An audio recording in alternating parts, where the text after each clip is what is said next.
नमस्ते बच्चों, आज मैं आपके लिए एक मजेदार कहानी लेकर आई हूँ।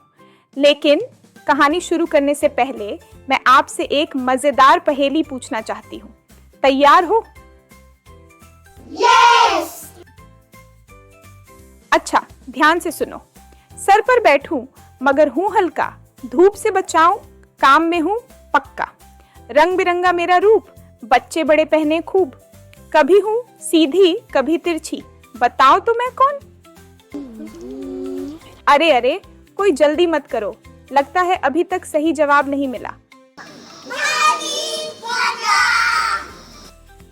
कोई बात नहीं, मैं कहानी के बाद सही उत्तर बताऊंगी। तब तक आप सोचो, क्या पता कहानी में ही इसका कोई इशारा मिल जाए। बंदर और टोपी वाला। एक समय की बात है, एक गांव में एक टोपी वाला रहता था। वह सुंदर सुंदर टोपियां बनाकर गांव-गांव घूमकर बेचता था। एक दिन गर्मी के मौसम में वह अपने सिर पर टोपियों से भरी टोकरी रखकर एक शहर से दूसरे शहर जा रहा था। रास्ते में एक घना जंगल पड़ा। सूरज तेज चमक रहा था और गर्मी के कारण टोपी वाले को बहुत थकान महसूस हुई। उसने सोचा, थोड़ी देर इस बड़े पेड़ के नीचे बैठकर आराम कर लूं, फिर आगे जाऊंगा।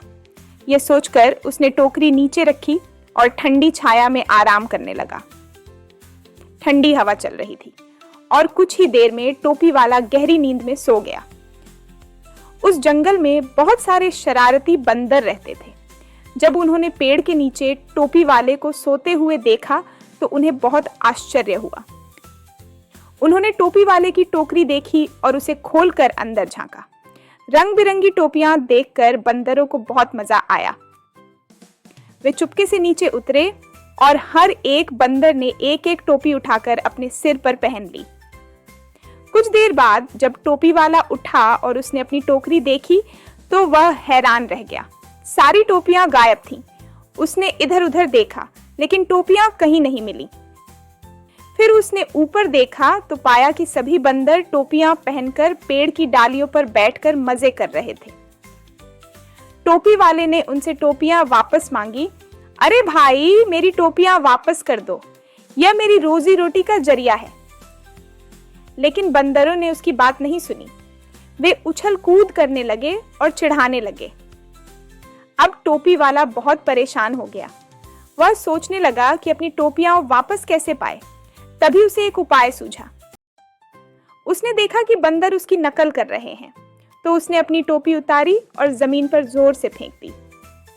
जैसा कि सभी जानते हैं, बंदर इंसानों की नकल करते हैं। जब टोपी वाले ने अपनी टोपी फेंकी तो सभी बंदरों ने भी अपनी अपनी टोपियां निकालकर नीचे फेंक दी। टोपी वाले ने झटपट सारी टोपियां उठाईं, उन्हें फिर से टोकरी में भरा और खुशी खुशी अपने सफर पर निकल पड़ा। शिक्षा, बुद्धिमानी और चतुराई से बड़ी मुश्किल को हल किया जा सकता है। तो बच्चों, आपको कहानी कैसी लगी? अब बताओ, मेरी पहेली का उत्तर क्या हो सकता है? चलिए, मैं आपको सही उत्तर बताती हूँ।